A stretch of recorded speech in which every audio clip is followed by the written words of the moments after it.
Have you ever had an instance when your teacher blamed you for something that you did not do, and she or he insisted that you had done it, despite you saying no? If that sounds relatable, may I see some raised hands? Well, I relate to that as well. And so do millions of people worldwide, but in legal circumstances. More than 30% of people who were proven innocent by DNA evidence had already confessed to a crime they did not commit. That number comes from the Innocence Project, which has spent decades tracking wrongful convictions across the United States. Now, the question that you might have in your head, which feels rather obvious but is not, why would anyone confess to something that they did not do? Well, the answer is worth taking seriously because it has nothing to do with stupidity or being mentally unwell. It is about what happens to an ordinary human mind when it is pushed far enough by the right people in the right room towards the right direction. And no case illustrates that better than what happened in April of 1989 in New York City when a young woman named Trisha Meili went for a run in Central Park and was found hours later beaten and left for dead in a shallow ravine. Soon after, the police brought in 5 teenagers: Antoine McCrae, Kevin Richardson, Yusuf Salam, Raymond Santana, and Corey Wise, who were all between 14 and 16 years of age, brought in initially just for questioning. After long hours of interrogation, all 5 of them confessed. The case now seemed closed. But their stories did not match. Not with each other, not with the physical evidence. Some details were factually wrong, and others were clearly fed to them during the interrogation itself. However, none of that was enough to stop the conviction.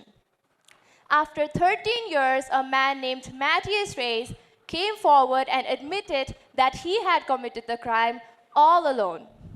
5 teenagers lost their lives because of a false confession, and for over a decade, that confession was treated as the whole truth because once a confession exists, everything gets organized around it.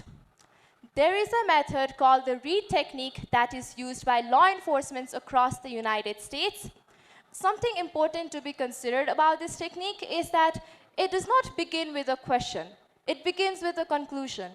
The interrogator has already deemed you to be guilty before you even sit down on that chair. And their entire job from that point onwards is to wear down your denial. They do this 2 ways. The first is minimization, where they make the crime sound small and make you sound understandable. The second is maximization, where they make the evidence against you sound airtight and your situation sound hopeless. The most shocking part about this all is that police are legally allowed to lie to suspects during interrogations. They can tell you evidence exists when it does not. They can tell you a witness put you in the scene when no witness did. They can tell you your closest friend testified against you when your friend said absolutely nothing. All of it is legal. A 2014 study published in the Journal of Law and Human Behavior found that false evidence ploys, which is the technical term for exactly this kind of manufactured pressure, were used in 90% of all cases that later produced a false confession.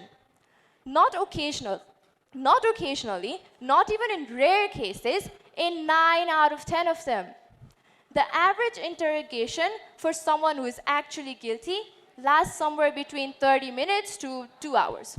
For someone who is innocent and keeps trying to prove their innocence, it can stretch significantly longer, sometimes up to the range of 16 hours. Because consistent denial is not seen as evidence of innocence. Instead, it is seen as resistance to be broken down. So you're sitting alone in a room, exhausted, being told by someone in authority that the case against you is already built and that everyone else has already spoken, and your brain, which was never designed to function under that kind of sustained pressure, starts to do something you don't expect it to do. Researchers use the term cognitive load to describe what happens when the brain gets overwhelmed under stress. Decision-making breaks down, your ability to think long-term collapses, you stop calculating what a jury might be hearing from 6 months on now, and you focus entirely on the next 5 minutes and how to survive them. Some people convince themselves that they will retract later and that the truth will surface on its own. It often does not. The Innocence Project has found that the average person spends up to 9 years in prison before their conviction gets overturned. 9 years of insisting they told the truth, 9 years of the truth being treated as irrelevant, all because of a fabricated confession. Psychologist Saul Kassin ran a study where participants were falsely accused of crashing a computer by pressing a key they were specifically told to avoid.